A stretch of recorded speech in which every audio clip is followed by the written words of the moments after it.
Fala pessoal, tudo bem com vocês? Nós vamos voltar com as aulas sobre funções. Já temos aqui no canal uma playlist com várias videoaulas, tá? E aí eu dei uma pausa, né, na playlist das funções por conta de alguns vídeos envolvendo concursos, mas eu vou retomar, né, de onde parou, falando hoje sobre as funções logarítmicas, tá certo? E para poder falar da função logaritmo, a gente tem que relembrar a função exponencial.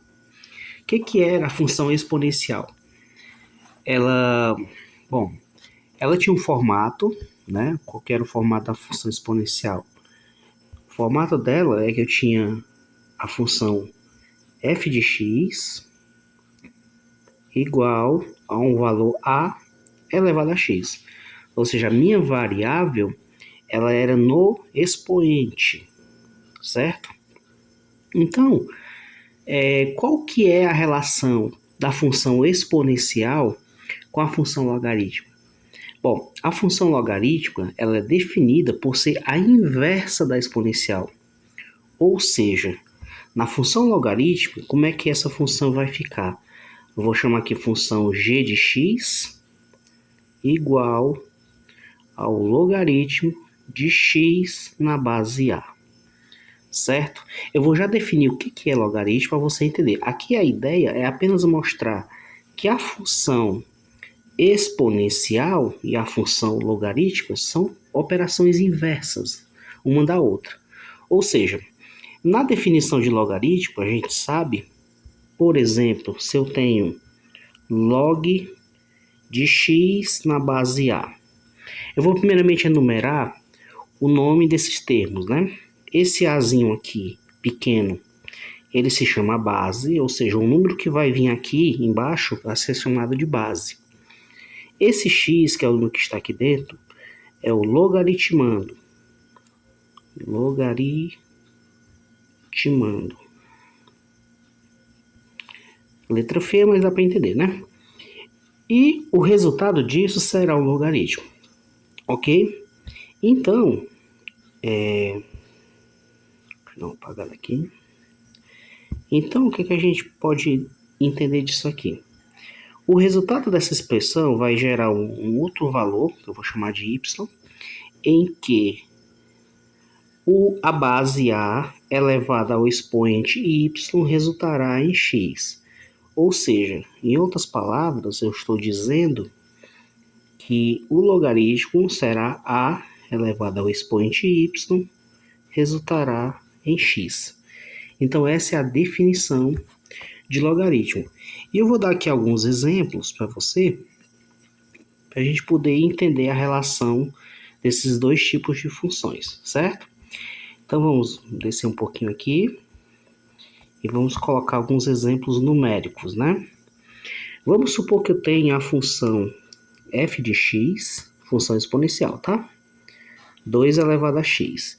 Eu vou até colocar aqui exponencial, para a gente poder entender que nesse caso aqui eu estou falando das funções exponenciais. Então, isso vai ser assim. A função 2 elevado a x, se eu for fazer, por exemplo, f de 3, eu vou substituir o x por 3, vai ficar 2 elevado ao cubo, que resultará no número 8. Beleza? Agora, se eu for falar agora do logaritmo, né? Vou traçar aqui uma reta. E a função g de x, né? Que será o logaritmo, né? O logaritmo de x na base 2, ou seja, o 2 vem para a base. Isso seria o seguinte, se eu fizesse fazer o g de 8,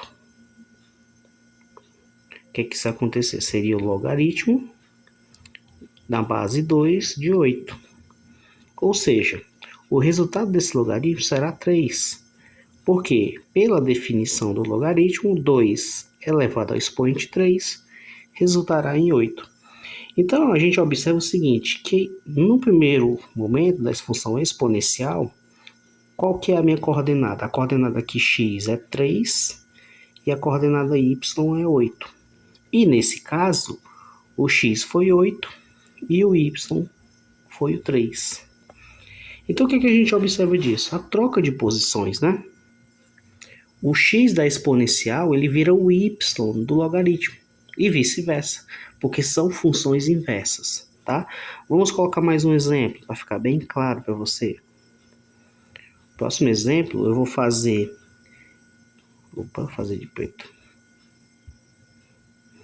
O f de 4 nessa função, né? Ou seja, 2 elevado a 4. Isso me dará o número 16. Na função logarítmica, eu vou fazer o g de 16. Ou seja, isso vai ser o logaritmo de 16 na base 2. E isso, claro, resultará no número 4. Certo? Então, a gente observa aqui que são operações inversas uma da outra, né? Então, é isso que é a relação entre a função exponencial e a função logaritmo, ok? Vamos falar agora da restrição e domínio, que eu considero ser a mais importante dessa aula. Bom, na função exponencial, a elevado a x, o domínio dela, ou seja, o domínio, é todos os reais. Concordam? Eu poderia atribuir a x qualquer valor que daria certo, ok? E a imagem, né? A imagem da função exponencial eram todos os reais positivos não nulos. Por quê? Bom, para a gente entender, eu vou desenhar aqui o plano cartesiano, tá? E a gente vai relembrar que na função vou botar mais para cá assim, tá bom. Na função exponencial, o gráfico da função ele era algo que não tocava o eixo x, né? Quando tinha só a elevado a x, por exemplo, se ela fosse crescente, ela tinha esse comportamento aqui, certo? Onde ela cruza o eixo das ordenadas no ponto 1, né? No ponto 0, 1, na verdade, x igual a 0, y igual a 1. Então, a imagem da função exponencial, ela nunca era negativa, certo? Quando eu tinha a elevado a x, né? O domínio era todos os reais. Se a gente lembrar, o domínio é no eixo x e a imagem no eixo y, né? Que embaixo aqui não tem, certo? Agora, quando nós falamos da função logarítmica, essa questão do domínio é um pouquinho diferente. Olha só. Na função log de x na base A, o domínio dela não são todos os reais. Serão os reais positivos não nulos. Ou seja, o x precisará ser maior do que zero, certo? Enquanto que a imagem da função logarítmica é igual a todos os reais. Ou seja, isso quer dizer o seguinte, que o domínio da função logarítmica ele é o mais crítico, né? Porque o domínio da função log de x na base A é todos os reais positivos não nulos, né? Ou seja, ele tem que ser, o logaritmando, no caso, o x, ele precisa ser estritamente positivo. O x dele aqui precisa ser maior que zero. Então, para poder ficar mais claro para você, vamos fazer um exemplo, que é o seguinte. Suponha que eu tenho uma função h de x igual ao log na base 3 e o logaritmando aqui é x menos 5. Eu quero saber qual que é o domínio dessa função. Ora, se a gente for pegar o logaritmando, qual que é a restrição que eu acabei de falar? É que ele precisa ser maior que zero. Ou seja, o x menos 5 precisa ser maior que zero. Ou seja, o x maior, o 5 passa para a positiva, o x precisa ser maior que 5. Então, o domínio da função logaritmo x menos 5 na base 3, precisa que o domínio seja maior do que 5, para poder estar definido, né, dentro dessa restrição, ok? E como que é o gráfico da função logarítmica? Bom, eu mostrei ali anteriormente para vocês que o gráfico da função exponencial é algo do tipo assim, ó. Deixa eu desenhar aqui o plano cartesiano.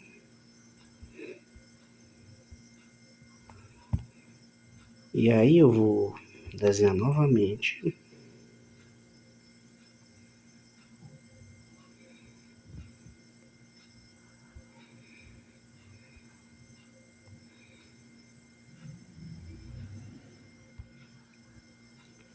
Ok? Da função exponencial, como é que era o gráfico? O gráfico era algo assim. Vou fazer aqui de vermelho. Ele era algo assim. Correto? Já na função logarítmica, o gráfico ele tem esse comportamento aqui, ó. Dessa forma.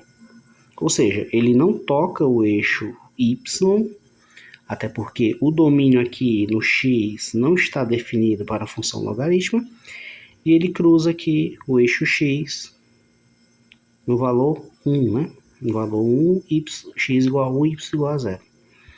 Então, o que a gente pode determinar olhando esses dois gráficos? Por serem inversos, eu vejo que, por exemplo, deixa eu colocar aqui a função logarítmica nesse daqui, ó, e a função exponencial aqui.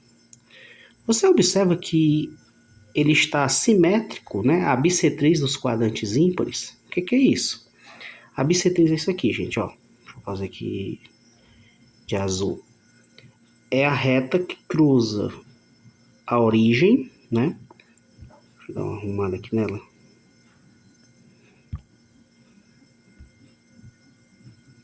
Assim, ó, ela passa pela origem, certo? Deixa eu desenhar aqui também. E ela é exatamente, né, simétrica aos dois gráficos, tanto da função exponencial quanto da função logarítmica, ok? Então, comprovando que elas são inversas uma da outra. Então, essa é a aula de hoje, tá? Eu espero que você tenha entendido o que é a função logarítmica, qual é a relação que ela tem com a função exponencial, certo? E aí, a gente, nos próximos vídeos, vai mostrar exemplos, né, de mais funções logarítmicas, como que a gente calcula certos pontos, enfim. A gente vai dar uma aprofundada melhor nesse assunto, tá bom? E depois fazer, como a gente fez nos outros vídeos sobre funções, a gente vai fazer alguns exercícios sobre esse tipo de função, ok? Então, agradeço a sua atenção e até a próxima.